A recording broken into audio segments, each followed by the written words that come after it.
প্রিয় দর্শক বন্ধুরা, এই মুহূর্তের জন্য আপার প্রাইমারি থেকে বড়সড় খবর আপডেট উঠে আসছে। অবশেষে নিয়োগে জটিলতা কাটছে।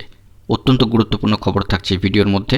অবশ্যই ভিডিওটিকে শেষ পর্যন্ত দেখে নেবেন এবং যে সমস্ত বন্ধুরা চ্যানেলটি সাবস্ক্রাইব করেননি সাবস্ক্রাইব করে নিয়ে সঙ্গে থাকবেন। বন্ধুরা, দীর্ঘ 9 বছরেরও বেশি সময় ধরে আটকে রয়েছে আপার প্রাইমারি শিক্ষক নিয়োগ প্রক্রিয়াটি নানান ধরনের জট এবং জটিলতার মধ্যে।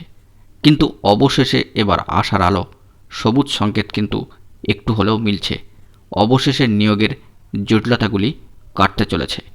প্রসঙ্গত এ বিষয়ে জানা যাচ্ছে যে সম্মানীয় কমিশনের চেয়ারম্যান সাহেব সিদ্ধার্থ মজুমদার মহাশয় বলেছেন যে স্কুল সার্ভিস কমিশনের কাছে যে সমস্ত অভিযোগ জমা পড়েছে, অর্থাৎ অভিযোগের সংখ্যা, সেটি কিন্তু খুবই নগণ্য এবং তার উত্তর দেওয়ার কিন্তু কাজ চলছে। অর্থাৎ কমিশন যে ওতপ্রোতভাবে এই কাজগুলিকে সম্পন্ন করে নিয়োগ প্রক্রিয়াটিকে এগিয়ে নিয়ে যেতে চাইছে, এটি কিন্তু স্পষ্ট। আপার প্রাইমারি বা উচ্চ প্রাথমিক স্তরের নিয়োগ কার্যত প্রায় 10 বছরের কাছাকাছি সময় ধরে থমকে রয়েছে। নিয়োগের ক্ষেত্রে এই মেধাতালিকা একবার তৈরি হয়েও কিন্তু প্রকাশিত হয়, তারপর বাতিল হয়ে যায়। ফলত বিড়ম্বনার মধ্যে পড়ে গিয়েছিলেন প্রার্থীরা। নতুন করে ইন্টারভিউ এবং আবার প্রকাশিত হয়েছে প্যানেল ও ওয়েটিং তালিকা। প্রসঙ্গত উল্লেখ্য যে সূত্রের খবর অনুযায়ী সব মিলিয়ে অভিযোগের সংখ্যা 20-র নিচেই থাকছে এবং এসব অভিযোগের নাকি অধিকাংশের কোনো সারবত্তাই নেই, অর্থাৎ সারবত্তা খুঁজে পাওয়া যায়নি। সেক্ষেত্রে এটুকু আশ্বস্ত হওয়া যায় এখনও পর্যন্ত যে প্যানেল বাতিলের কিন্তু কোনো সম্ভাবনার জায়গা আপাতত থাকছে না এবং কেস মেনশনের বিষয়ে কিন্তু কমিশন অত্যন্ত গুরুত্বপূর্ণ উদ্যোগ নিচ্ছে যে আগামী 25শে সেপ্টেম্বর তারা মহামান্য কলকাতা হাইকোর্টে কেস মেনশন কিন্তু করতে চলেছে। এখনও পর্যন্ত এমনই খবর রয়েছে। পাশাপাশি এটাও জেনে রাখা দরকার যে মাননীয় মুখ্যমন্ত্রী এবং রাজ্য সরকার কিন্তু চাইছেন এই নিয়োগ প্রক্রিয়াটিকে দ্রুত সম্পন্ন করতে। ফলত এই নিয়োগ প্রক্রিয়া যে এবার একটু হলেও এগোতে চলেছে এবং সবুজ সংকেতের মধ্যেই রয়েছে তা কিন্তু বোঝাই যাচ্ছে।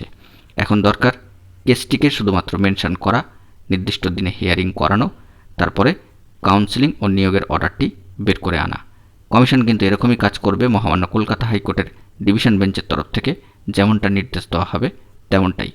অন্দরের খবর হলো এটাই যে 2-1টি ক্ষেত্রে যদি তালিকার মধ্যে কিছু পরিবর্তন ঘটাতে হয়, সেটা কিন্তু খুব কম সময়ের মধ্যেই করে ফেলবে কমিশন। এটা কিন্তু সময় সাপেক্ষ ব্যাপার নয়। যদিও বন্ধুরা জানিয়ে রাখা প্রয়োজন, সমস্ত বিষয়টি মহামান্য কলকাতা হাইকোর্টের সম্মানীয় ডিভিশন বেঞ্চে বিচারাধীন, তাই আগেভাগে কোনো কিছু কিন্তু বলা সম্ভব নয়। তবে সমস্ত বিষয়টি যদি সুষ্ঠুভাবে সম্পন্ন হয়, তবে পুজোর আগেই সুখবর একটা বেরিয়ে আসার সম্ভাবনা কিন্তু প্রবল।